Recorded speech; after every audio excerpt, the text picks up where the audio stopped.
All Good right, stuff. top of the hour, and without further ado, let's go to Joaquin, North Carolina, for our scheduled demonstration tonight. Joaquin, we got you now, buddy. All right, let me unmute. And did that work? Yes, Yep. sir. Okay. All righty, good. All right, so we're going to do a little mortar and pestle. I've been doing craft shows around here lately, and I can't keep these on the table. They sell almost immediately. So this is hard maple, and this is all from the same board. Look at the flame in that maple. I don't know. I lucked out on a nice piece of maple. And you can make them bigger or smaller. Here's a cherry mortar that's a little bit smaller. These are for spices, use in the kitchen. Recording in progress. Kind of played with the shape here of the pestle. So you could use it either way. And I also have to think about the fact that my hands are almost twice average lady's hand. So I try to keep the size down a little. If I make them for me, the pestles are like 6 and 7 inches long. So if you have some cutoffs of 12 quarter, anything, maple, cherry, dense woods with closed grains are probably the best. This is all from one board. And this was just a leftover about 12 inches. And I just cut it up into segments to do several of these. So without further ado, we'll go ahead and start turning it. I start between Sounds centers.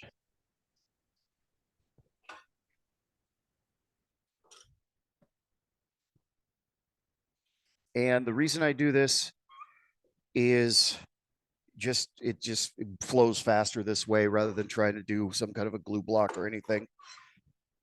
And when you're working on a scale this small, this is only a 4x4 block. So 4x4x3, you can keep the lathe going fairly fast, safely. And these actually, this is a fairly quick project. You can probably do it in about 45 minutes. Mortar and pestle. So starting between centers just makes things work quicker. Now I am using a step center, so if I get a little aggressive, it will actually spin.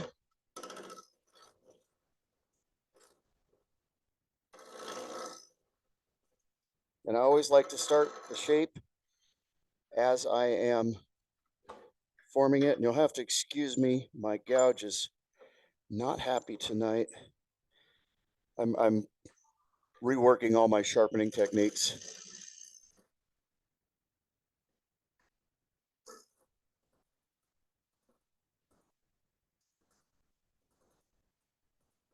There we go.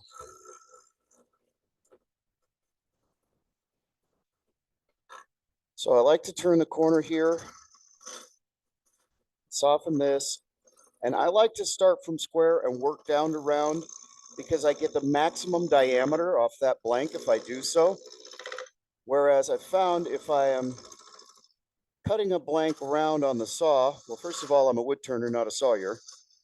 But if I'm cutting a blank round on the saw, I end up inevitably smaller than the circumference that I was aiming for, regardless of putting marks on it or anything.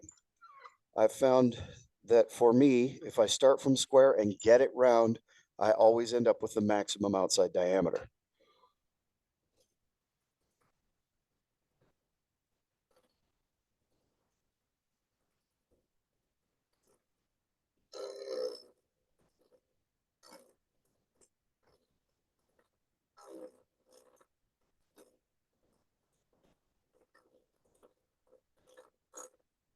Magnet on my light is slipping. Sorry, that's a new one. This light holds on asymmetric pieces and odd multi-axis pieces, and it's slipping on this.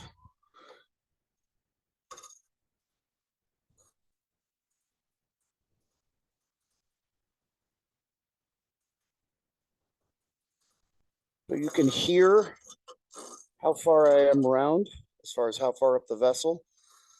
I don't know if you guys can hear it or not. I can hear.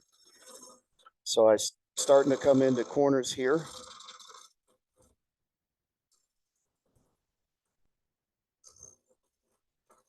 You want to take small steps, small bites. That step center forces you to use a lighter hand, which gets you clean cuts. And maybe somebody can answer this for me. Let me turn this light off. I hope you guys can see this. Every single piece of this maple has a white ring. Let's see. You can just make out a shadow of that white ring. Sorry, these cameras are awful. Let's see if I can show you on this. Of course, it's not going to let me definitely. Oh, there it is. Okay. There's a white ring in the grain here. I wish I could see it better. So if anybody knows what might cause that, I'm imagining some kind of an event in the environment that year created that anomaly. But I don't know what. So if anybody's ever seen that, I'd love to know. Could have been anything from a drought to a forest fire burning through. It just stressed the tree during that year. Yeah, I'm thinking most likely a fire. Yeah, it can stress the tree and it'll show up in a ring or two before it goes back to growing normal again.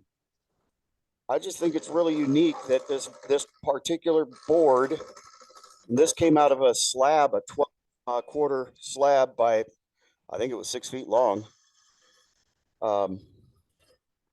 Somewhere here in North Carolina.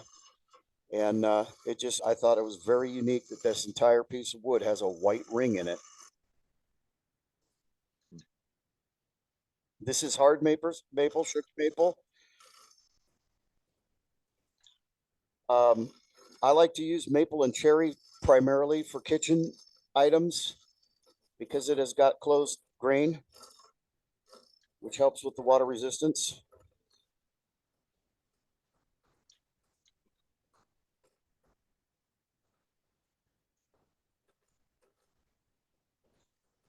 This is side grain orientation, correct?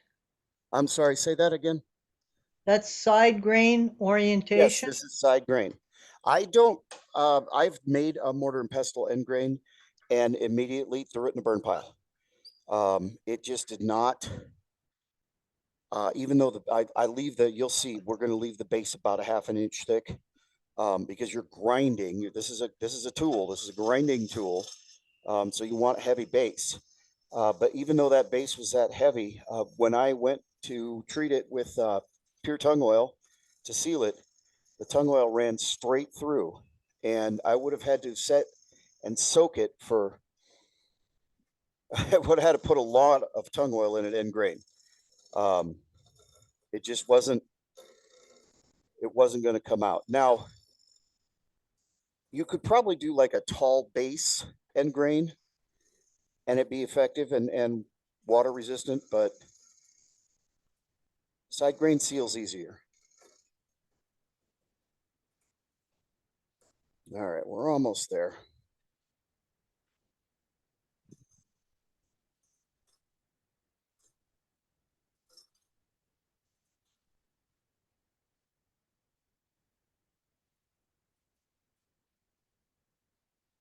Now I use one of these. I have a friend who's a chef who I gave one to, who uses it daily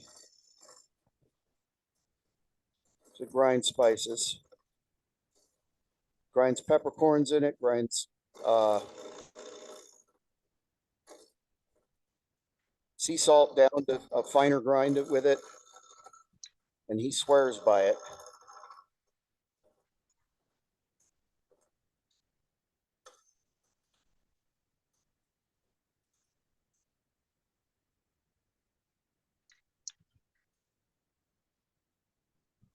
We're very close to round.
Almost there.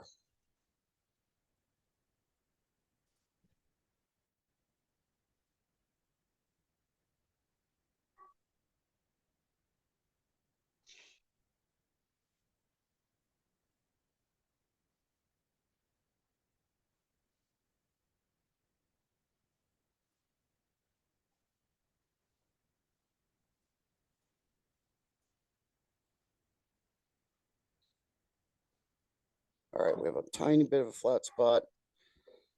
So we're going to do one more pass from top to maybe two more passes from bottom to top, and we should be able to round that out, smooth that out.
All right. Nice and round.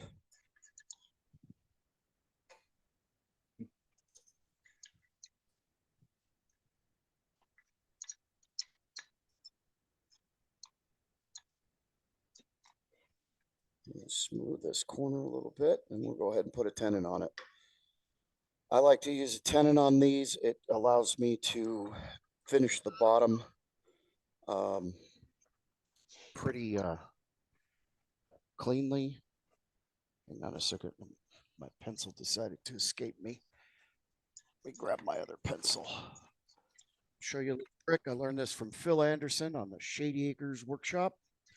If you're using the G3, the Nova chuck with the 60mm jaws, you set your pencil on your 60-degree live center and spin it. You give yourself a circle that is just outside the exact diameter of the tenon. So you literally just set your pencil here, spin it, and you're just at the right size for your tenon. Apologize for the brightness of that light.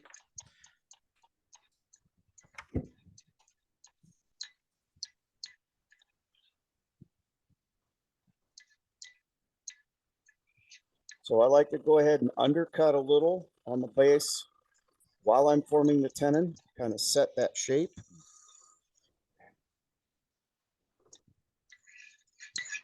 And then I use the cheat technique, bring in my chisel as essentially a negative rake scraper and get that dovetail. The Nova jaws do have a dovetail, and this sets it just about perfect.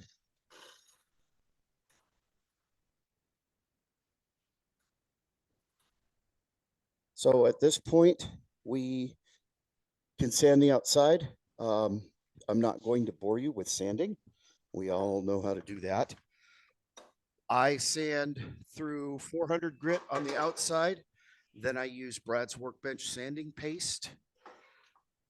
But I do not put finish on it at that stage yet. and we treat. Now, this is again a grinding implement. It is for spice grinding.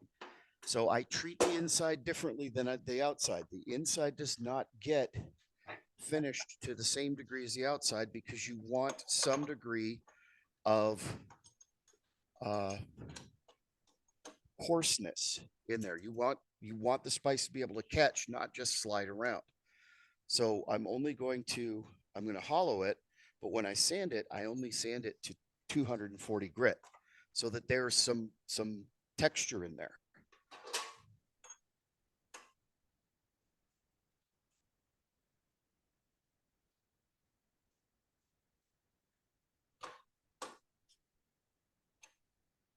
I like to bring the tailstock up, drive. I still have that center from when we were between centers. So I like to drive it down onto the shoulders.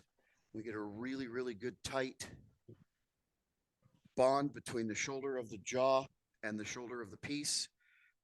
And as you can see, almost perfect for the width of the tenon. This is cross grain, so you don't want to crank down too hard because you can actually shear the tenon on a cross grain with those dovetails. If you have, and I always share this warning, if you have the old style, this is the new style G3 anniversary edition. If you have an old style, I wish this camera would focus. It has a tooth right here on the top of the inside of the tenon. This will, on these 60 millimeter jaws on the old style G3 anniversary edition chuck from Nova, this will shear cross grain tenons every time. The new style does not have this tooth. So if you have an old style chuck, use a glue block. It's safer. It's safer. Joaquin, you can cut a little recess for that tooth too when you make your tenon. Yeah, I find again, just this what experience I've had, especially when we're hollowing, that's when you're putting the most pressure on this tenon.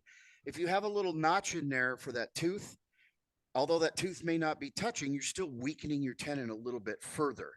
I want the maximum strength possible for this maximum safety. I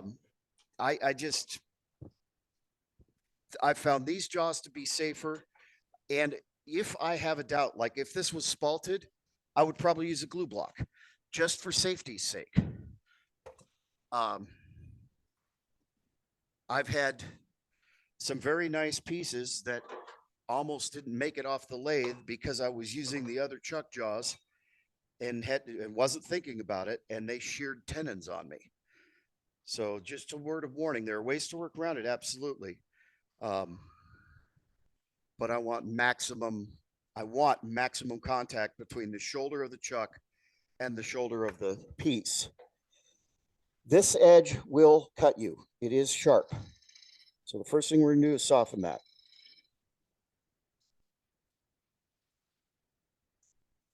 Now, I'm going to talk to you a little bit about proportion here. This is, again, a grinding implement. Normally, like if I was making a cup, we'd probably go down to, a 1/4 of an inch, maybe even a little. We might actually go that thin right there. But if I'm trying to grind spices in a cup that thin, I'm going to break it. So we're going to go a full 1/4 to 3/8 of an inch thickness, and we want to leave a little bit extra down in the bottom. Joaquin, your light is white. Your light is whitewashing that. Okay, sorry. So No, okay. normally you turn it about like that, right? Normally Right. you want nice thin walls. But again, we're using this to grind spices. And if you're anything like me in the kitchen, you're going to get in there. You're really going to work. Yeah, you don't want to feel like if you're working walls that thin, you're going to warp them and snap them. Yep. So we're going to stay this around here. We're going to stay this thick. And on the bottom, remember, we're going to undercut. So we have to plan for that kind of a cove on the bottom, that concave bottom. So we have to plan about that much, but then we need a thick base because we have to have something to grind those spices in. So you're going to have a heavier base than you think. You want a heavier base than you think. So at least 3/8 of an inch, maybe even half an inch. Again, this is a grinding tool. You're coming in there. Peppercorns are hard. Salt is hard. You're mostly going to be working the spice against itself, but you're still working it against the bottom of the vessel. So be aware of that.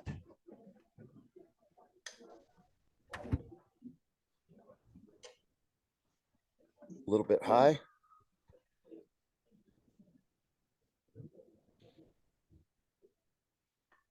I'm sorry. I know this is whitewashing. I've got to get some better lighting in here, but I got to be able to see. No, that's fine. Being able to see is more important than the whitewashing.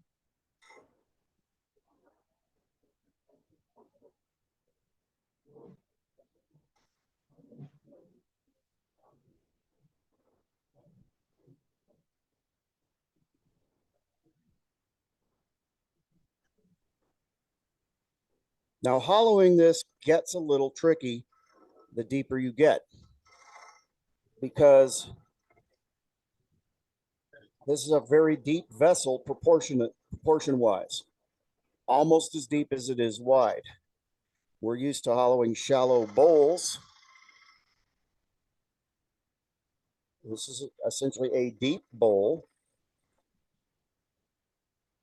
So I have found that once I get about 2.5 inches deep, switching to my 60-degree English grind or my bottom feeder gouge usually gives me the best results.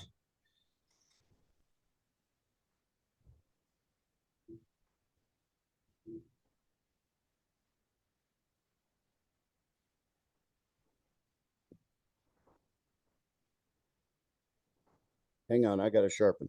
Also, this is hard maple and it eats steel. So be prepared to spend some time, a couple of trips to the sharpening station. Just on top of that.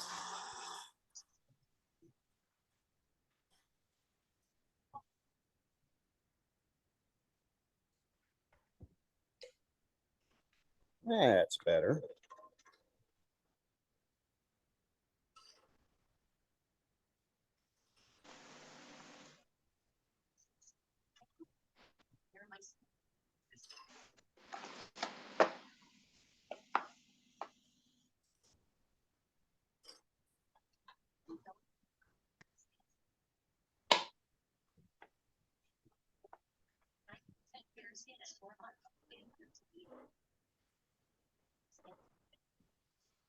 A little too deep on that cut. Well, we're not having fun tonight. Sorry, I have to regrind that gouge. Go to my 1/2 inch. Maybe it'll behave better. No, we're not having any luck.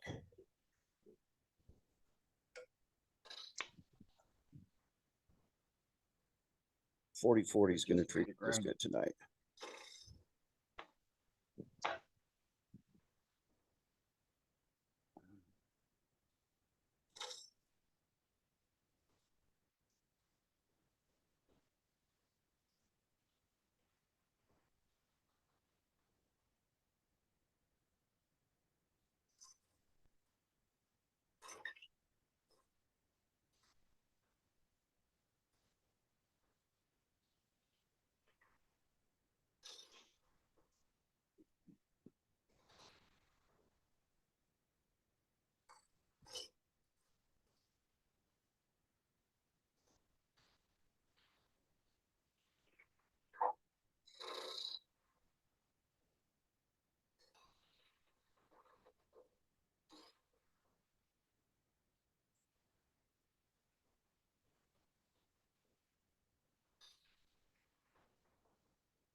So we're almost to our edge that we want here, our width. We're almost to the width here. So it's time to start thinking about getting more depth out of this, because the regular bowl shape, we're at like 2 inches thickness here. So we really need to concentrate down on the bottom in here at this point before we start making our last couple passes out here on the outer edge. The 40-40 grind gets you around the corner, but when you start getting deeper, you start hitting the elbow, which is why I've been using the Ellsworth grind. Let's see if I can. Okay.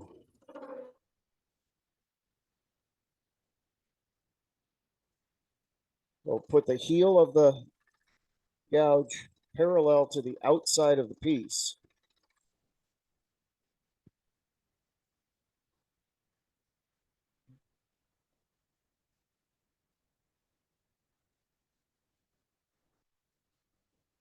And keep it there longer than you think you should. You might have to step out.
Let me take a shallower pass here real quick.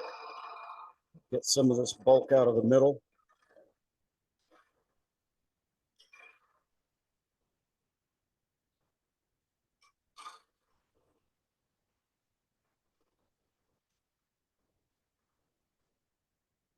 And here's where, usually at this depth, I've found that coming to a traditional English fingernail grind gives you a little bit more control across the bottom and down the center.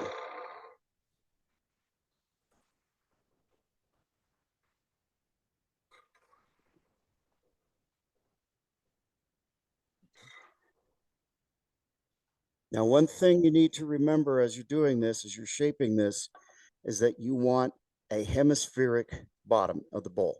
You want it nice and smooth and round so that as you're bringing your pestle in, you're making a maximum contact of the grinding surface with the bottom of the bowl. So you want that shape to give you as much friction as possible down there. You can shape the pestle and the mortar to match together to be the most effective tool for grinding spices.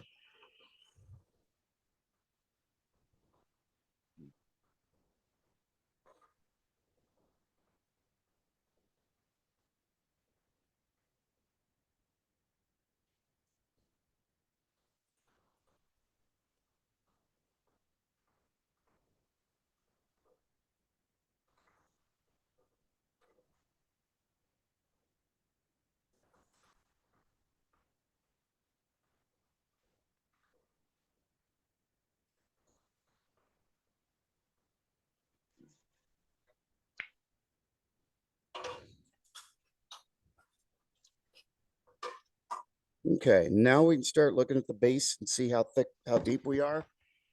We're almost where we need to be. I think we've only got about 1/4 of an inch room here.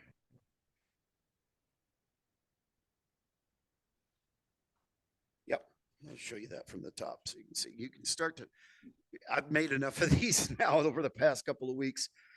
I can start to really get a feel for it. I've got about a 3/8 of an inch here, a little more depth to go. Again, at this depth, the 60-degree English grind gives me the most effective reach with my gouge.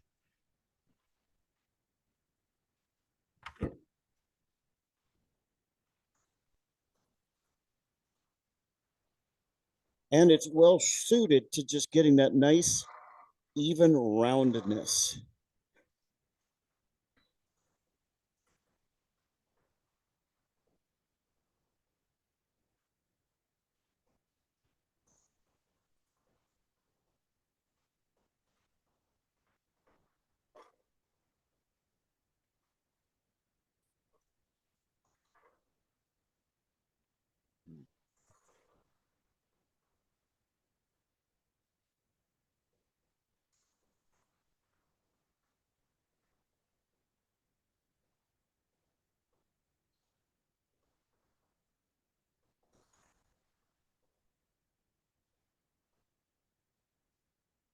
All right, let's take a look.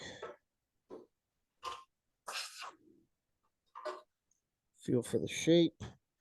I'm just about ready. We're going to go back to the Ellsworth grind and bring our walls down a little further.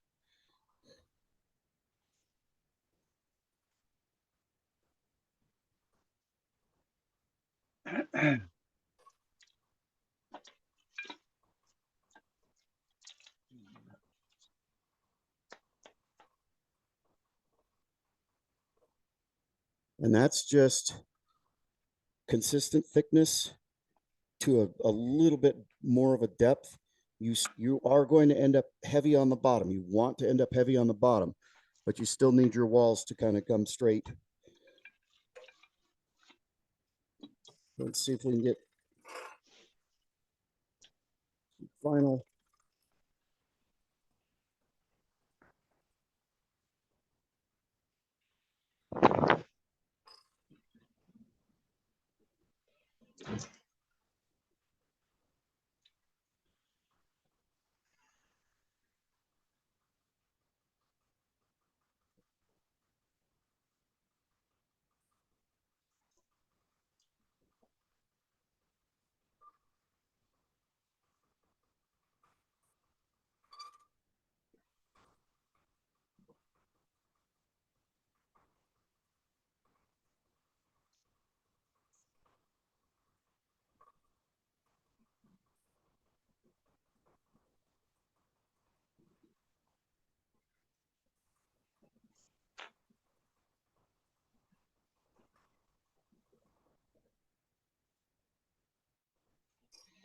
There we go. So at this point, my wall depth or wall thickness is consistent 2.5 inches down, and I just have to blend the corner to the bottom.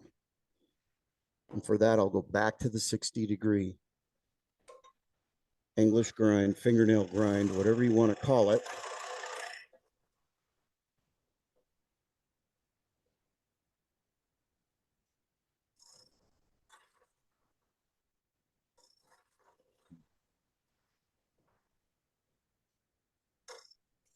Sorry to bump the camera there.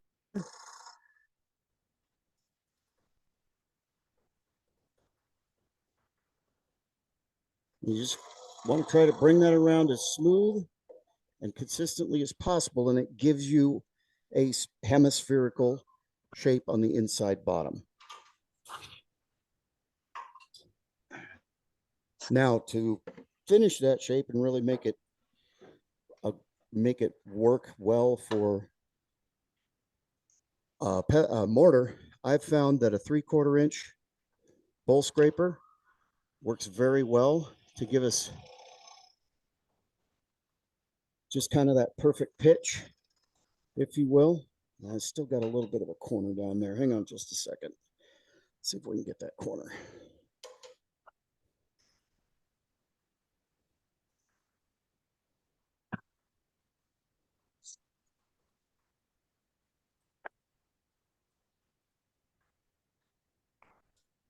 I'll come back in with that bowl scraper.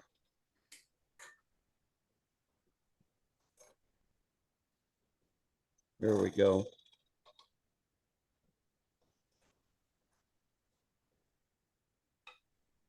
This just has the right curve.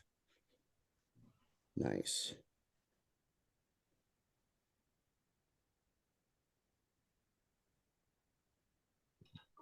And if you watch Richard Finley, or not Richard Finley, if you watch Richard Raffin, Rapid.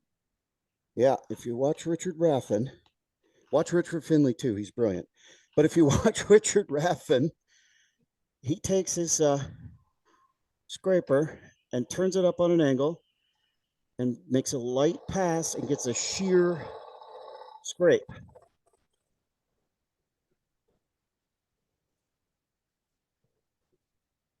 Just like that, you get really super fine shavings, and it produces a very nice surface. And it does a really nice job of it. We'll just turn that up on an angle.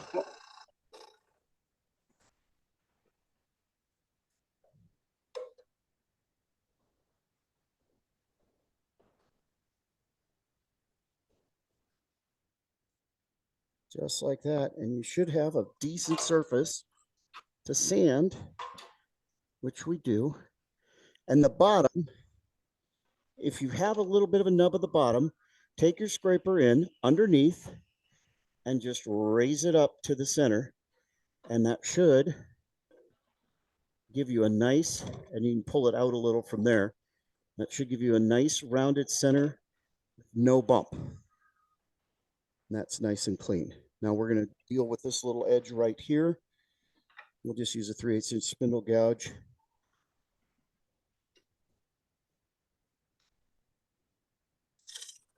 Round this a little bit.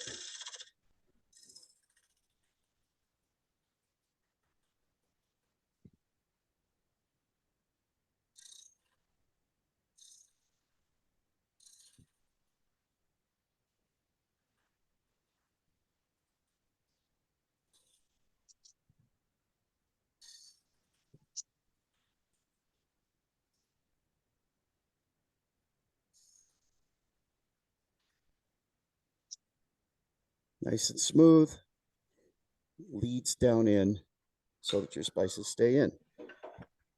So again, not going to bore you guys with sanding, but I usually start at 120 grit, go up to 240. So 120, 180, and 240. And I don't sand the inside any further than that. And I don't sand the pestle any further than that. Again, the reason being you want friction. This is to grind spices. The smoother you make it, the more useless it becomes. Removing the tenon is not a big difficulty. I've got an end grain piece of cherry here rounded to so that the edges are roughly the same shape as the my little arc, my curve in there.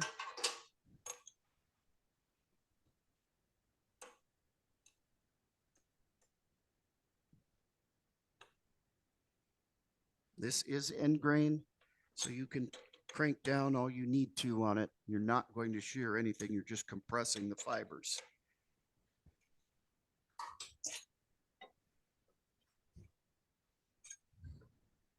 A small piece of shelf liner. You can get that at the dollar store. Bring your tail center back.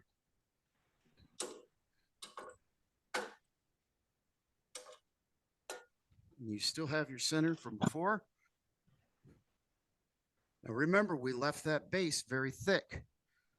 We're going to hollow this, undercut. Let's see if you can see that. So we're going to take out bulk, not have weight, but we're going to still have about 1/4 inch across the bottom here. Again, so that you have some surface here. You have something to work.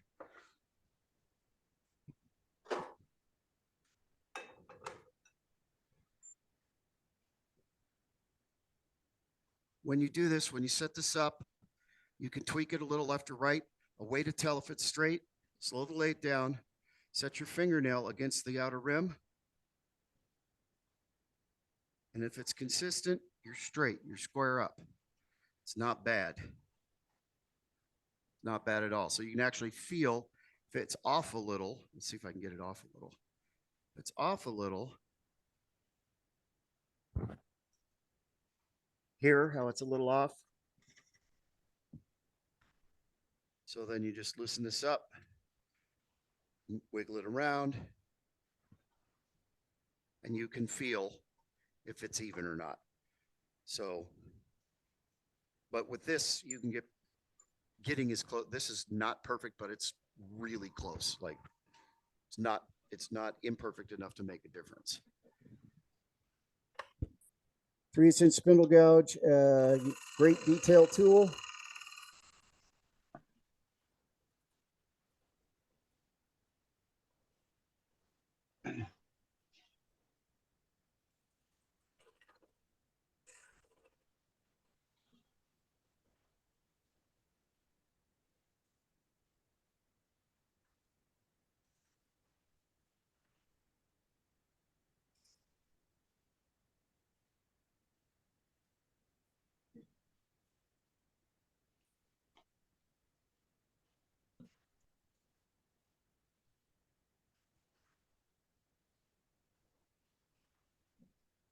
The other reason I like to really make this deep is because you got to think that you're working on a kitchen counter, you're grinding spices, you're cooking, you're probably going to have a lot of liquid on that counter. So we want the outer rim contact, but we don't want a big, large surface area sitting in water. All right, I'm gonna turn that off so you guys hopefully can see.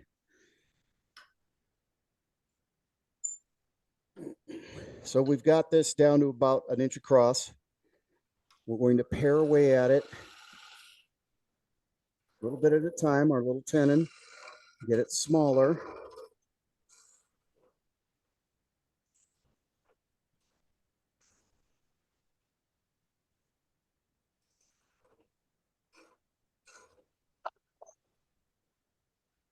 You can come in.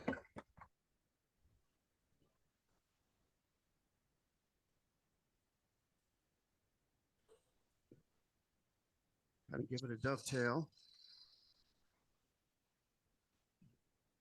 Okay, slow the lathe down to about 550, 600 RPM. I hold my tool in the palm of my hand, point my finger directly up the shaft. We're going to use that heel of the bevel there, and we're going to press against the headstock using the shaft of the tool, and we're going to slowly work it in. My left hand is on the power switch. We're just going to let that slowly work in. If we may need to come back here and remove a little bit more so the gouge has somewhere to go. Keeping nice pressure on there. The second that little knob stops spinning, you are through. You have parted your tenon off. And you stop the lathe immediately. Hold the piece. Get your left hand back on the piece. Get your tailstock out of the way. Crucial step. Move your tool rest so that you don't bonk your nice finished piece that you sanded and everything and dented on the tool rest. From here on the bottom, a couple of minutes with the sanding disc, smooth that out, and you've got a nice little mortar that sits flat and will not rock. So now all we need to do is make a matching tenon. Pestle. Mortise and tenon, mortar and pestle. And I like to do those between centers. It just as easy as, especially since my pieces aren't square. Saves wood too. It does. It does. What finish do you usually use? For these, I use pure tung oil. You can use something food safe like Brad's Workbench. I just find that, especially in the inside surface, like Brad's Workbench, tongue wax or tongue honey is perfect on the outside. On the inside, you want to seal it. You want it water resistant, but wax is not necessarily something you want to introduce on a surface that you're grinding on. I had somebody, I was drilling pens earlier today live, and somebody said, well, you know, it starts squealing when your shavings build up in the channels of the drill bit. And somebody said, well, put wax on it. And I said, well, then when I glue it, the wax is going to prevent that glue from sticking. That's, you know, that squeal tells me I need to back off.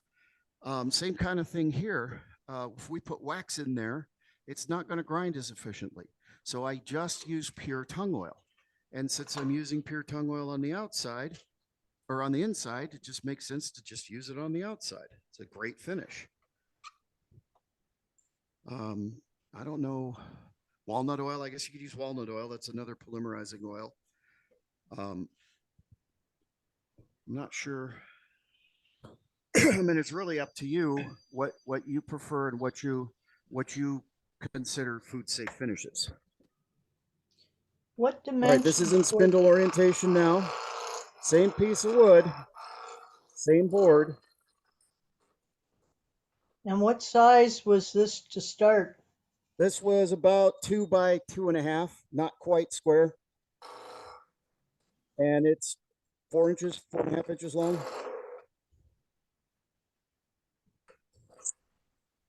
Again, I have a tendency with tool handles and things, I have a tendency because I have big giant hands, I make them too big.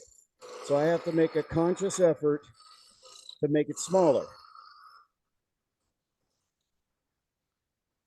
I've made some really, really beautiful cocktail muddlers that are 10 inches long because it fits in my hand. And people pick them up and go, that's great, but why is it so big?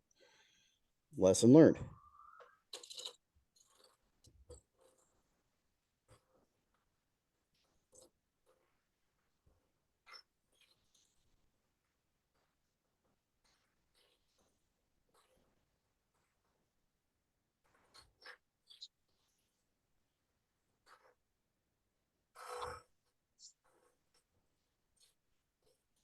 Now, I'm going to turn the light off in a second so you guys can see this. This slab of maple was a little bit surprising.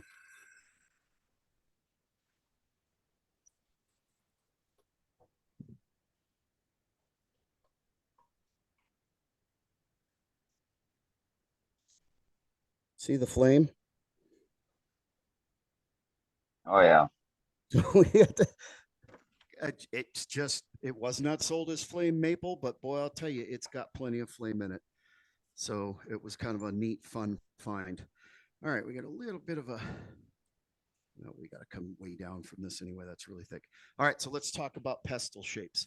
I've been looking at old pictures of mortars and pestles, and this is one that's a very common shape. Kind of almost like a pacifier with a rounded hemispheric round on the bottom. That fits the bottom of the cherry mortar.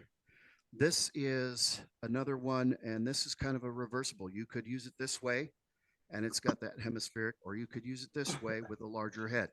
You get a little bit more in your hands and a little more control. Again, considering that most of the people who use these, their hands are smaller than mine. So I tried to really consider that as I was making it. So this is about 4.5 inches long. This is just another take on that old fashioned traditional shape, but I'm showing you all these different shapes to tell you there's no, this is the shape. You can play with it. You can have fun with it. You can make it whimsical. Have fun with it as long as the grinding end is hemispheric. That's the most important feature. So what I like to do is start with a V-cut. So my gouge has somewhere to go.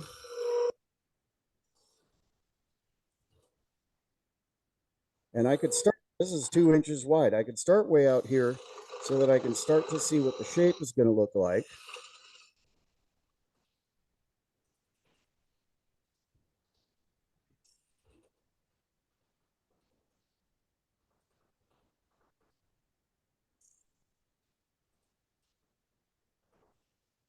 And then I can just start paring it down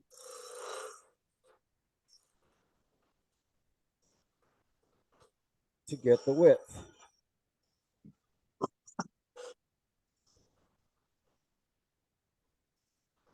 And that gives me, if I start big and work my way down, that gives me much more control of what my final shape is going to look like if I make it too big and then get it to the right size.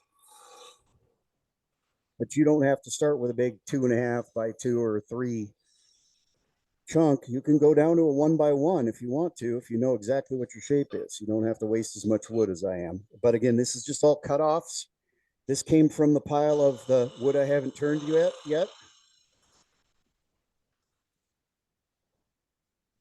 This was not planned to be mortars and pestles. It just worked out that it was the right size. Right.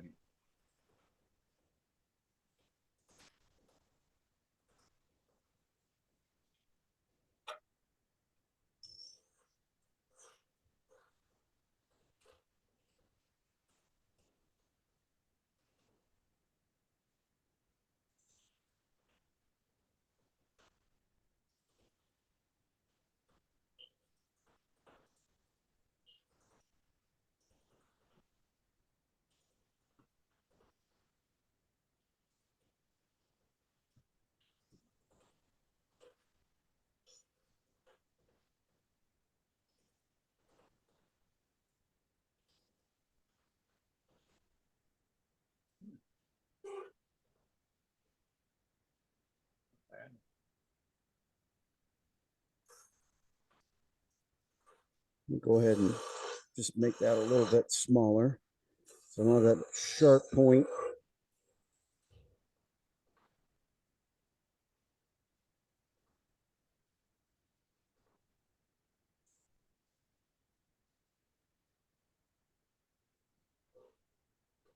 Now, I'm not going to take this down to parting size. I'm going to leave that about 1/4 of an inch, maybe a little bit bigger than 1/4 of an inch, because I've still got to turn this end. V-cut again. Now I don't have this deep penetration from a 60-degree live center here. That's almost flat. So I have a little bit more room to work with.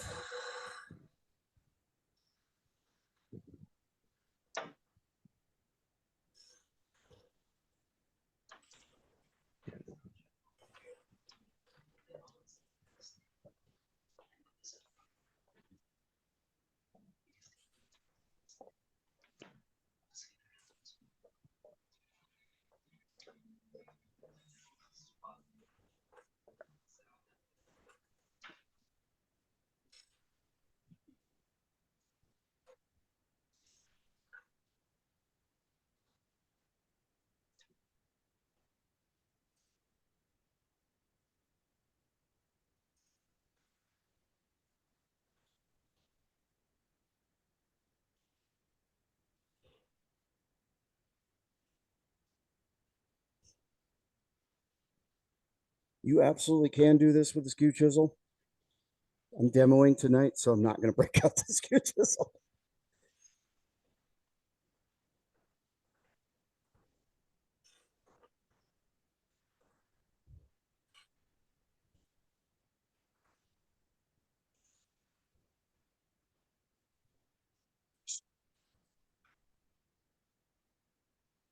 All right. Check it, feel it, make sure we like the shape. We're going to come a little bit thinner here. Again, there's really no set rules for this shape, except you want your carving end here, or your grinding end, you want that to be fairly hemispheric. You want that rounded.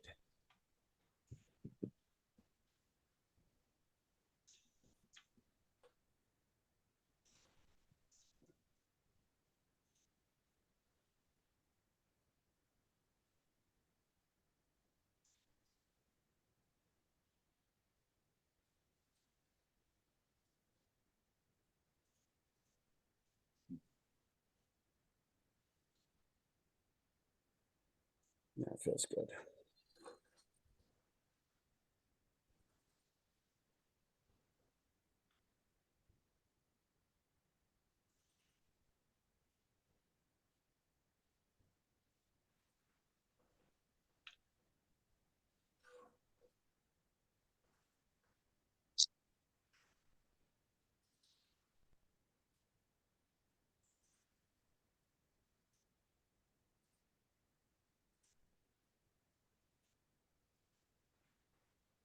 Again, here we're going to leave about a quarter of an inch sand, and then we'll part the ends off the way one normally does.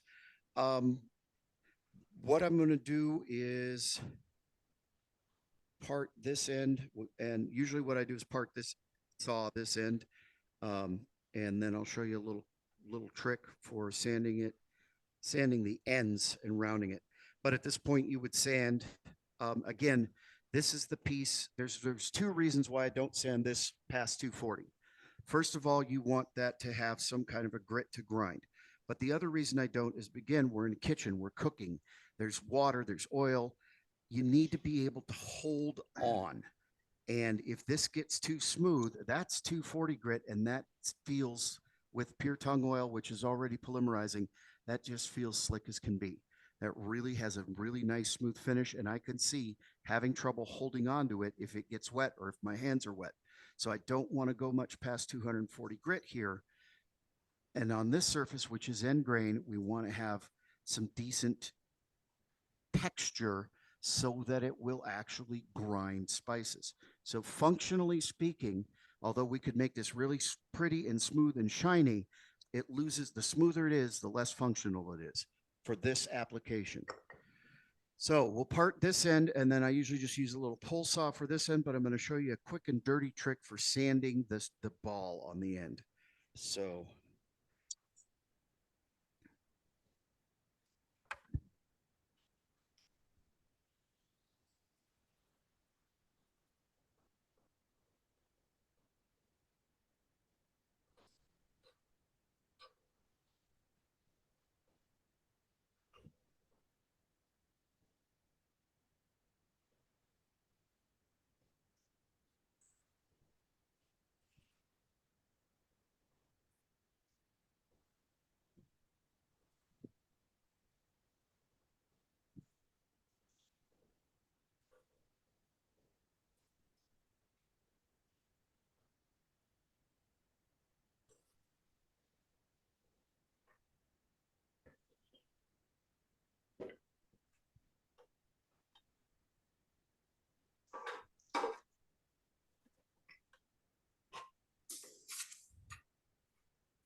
So at this point, you're going to have a little bit of a nub, and you're going to have a little bit of friction.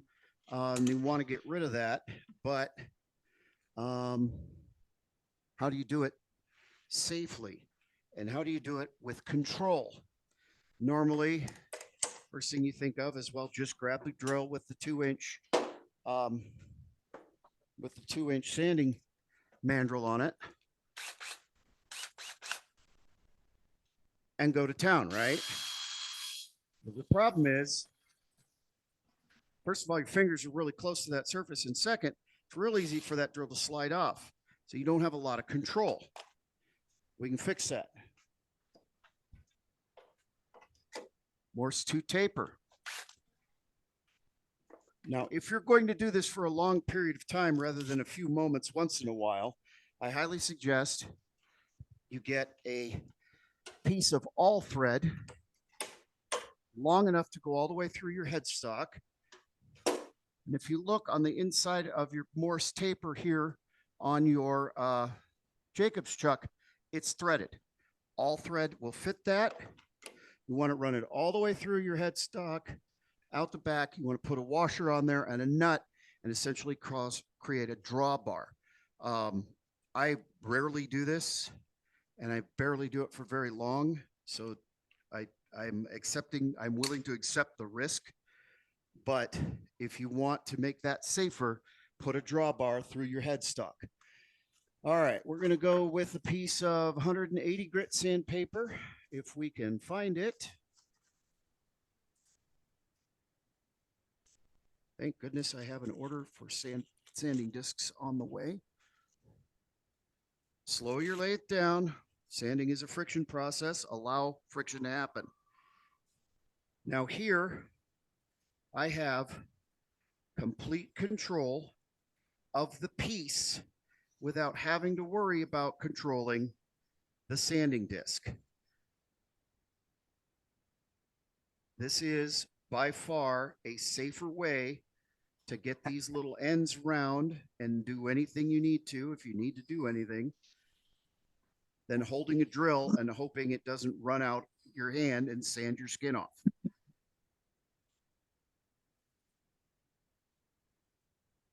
So you can get that nice and round. You could spin it. You're 100% in control because you're just worried about your fingers and the piece. You're not worried about that drill and the torque from that drill. And then you can go through the grits. This is a grinding surface, however, so you don't want to go much higher than 240 grit. So that's it. That's a very, it's not a difficult project. It's not a long project. You can turn 3 or 4 of these in about an hour and a half, 2 hours. And doing craft fairs, I'm going to tell you, I can't keep these on my table. They sell immediately. And it's usually the first thing somebody picks up is a mortar and pestle. What do you charge? What do you charge for them, Joaquin? Depending on the species of wood, between $50 and $65 and the size. Now, these are small. If you want, you can make a mojajete. You can make a big one where you would put avocados in there and grind it up for guacamole with a much larger pestle. Now that you're looking in the $80, $90 range. That's a big piece. This is everybody wants this on their counter to throw some seasoning in and grind up their own spice mix. It's perfect. That's great. Thanks very much. That's a great demo. Thank you. Thank you. Any other questions?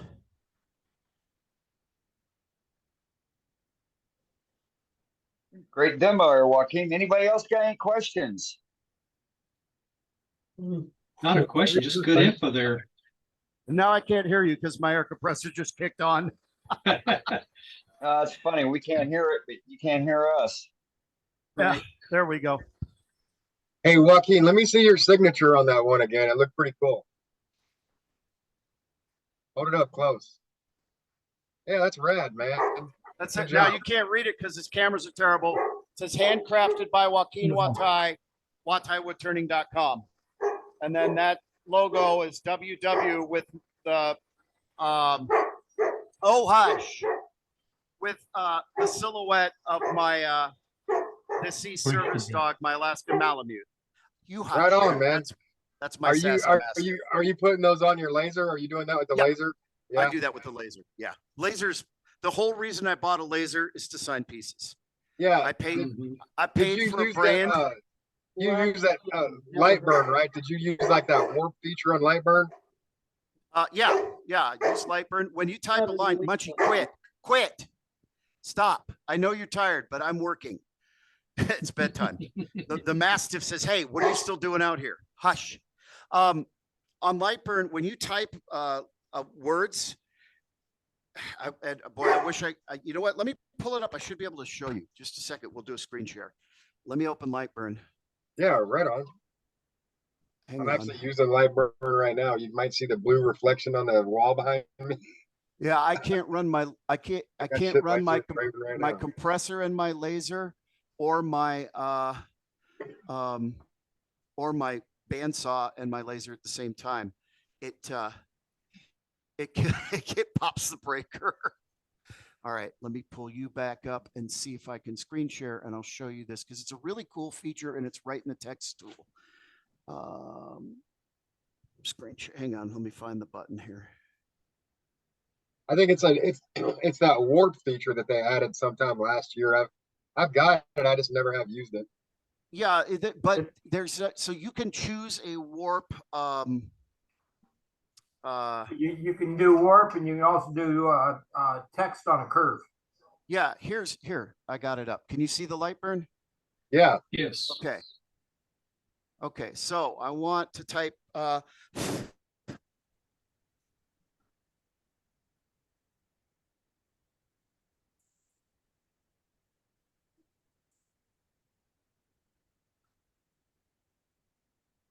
Did we lose them? I'm still here. Hang on a second. All right. Screen share. Yeah, it's just Got to connect. Yeah, it's slow. I think we might have lost him. I'm back. I'm back. I got Zoom back. There you are. There you are. Yeah, Zoom quit unexpectedly. Let's try this again. Share. Okay. You can see it again? Yep. Yes. Yeah, now we can. Okay. We got it. Okay. So I want to type handcrafted. I want to spell it correctly because I'm live. Then you come up here and you grab your arrow. Okay. And you've got all these dots here. See this blue dot? Yeah, yeah, yeah. Mm-hmm. Nice. It is that simple in Lightburn. So you type your word, you click the arrow, click the word, and find the blue dot. It's that easy. So I guess you could technically drop a circle down on there. That way you know you're Yep. Yeah, you can doing a drop good. a circle Yeah. and you can again get to the arrow key and change your dimensions. Make sure your circle is unlock it here. Say I want it 90 by 90. Munchie, hush. I realize you're tired, but I'm busy. Okay, so that's a perfect circle, 90 by 90. 90 by 90, yeah. Okay, and then I'm going to take my word up here And then wrap it around the circle. and then just fit it to the circle. I don't quite like it or it's not big enough. You can just grab this, stretch it, wrap it again. Perfect, man. So this is so easy. Even us Yeah, old codgers I can remember do when it. I remember when they came out with that like a year ago. I just never have gotten around to trying that. Yeah. Now the other way is you can come in here and see this is a nightmare. You can come in here, you can convert that to path, right? And then you can highlight your text and you can let's see. I think you have to shift click the text and this and then right click and apply path to text. And then you can rotate it. So that's just so many more steps. They made it 100 times simpler. If you want to do a wave, you can do a line and do that same thing. If you want to do a wave. Right. Yeah. You can do pretty much any of the shapes. You can come in with your multiple point tool or your polygon tool, and you should be able to move all those around and get different shapes. I mean, you can play with it. It's really fun to play with it and just kind of see what you can come up with. And you get if you do the welding shapes, you could start making real complex shapes and have fun with it. Here, hang on a second. Let me get that layer out of there. If you don't know about welding shapes, say you want to do some funky shape coming off of a sphere. Man, I barely have an 8th grade education, man. This is way too much for me. The circle was great. you just click there and it turns it into one shape. That's cool. I wish my my drawing or my publisher thing could do that because it does. Right? It's super. Yeah, I mean, it's just ridiculous how easy Lightburn has made it. Yeah. So much better than Photoshop. Right. So yeah, that's how I do that. That's a lot of fun. If you watch, and he's done demonstrations for us, the Louisiana laser guy. Yeah, he did a he did a marketing advertisement for us. So he did not do a demonstration for us. Oh, okay, okay. That was not a demo. That was not a demo. If you watch his YouTube channel, he does step by step all through all the different things you can do with Lightburn, and there's hundreds of hours of lessons. Like it's ridiculous how much he's put out. What's his name again? The Louisiana Laser Guy on YouTube. Louisiana hobby guy. Yeah. Louisiana Hobby Guy. That's right. Thank you. I can get that right for you. Thanks. Hey, Yeah. so Joaquin, you Yes. don't have to do the shift click and attach to the line. You can just do the little warp thing, and that's all you need to do, right? Yep. So yeah, you can just just grab the text, the blue dot on the text, and just move your mouse up and down, and that will and warp then it wrap for it you. around a circle until it looks good, and then you're good. Yeah, eyeball Okay. it. Now the convert to path is exact. Yeah, yeah, yeah. So, but your eyeball's pretty accurate. Look, who can tell whether that's exact or not when they pick this up at a craft show? Not me. Right. You know, Dane Chandler. Man, Dane Chandler just don't. Not the person that's going to be buying it. Yeah, you're probably right, Kelly. Yeah.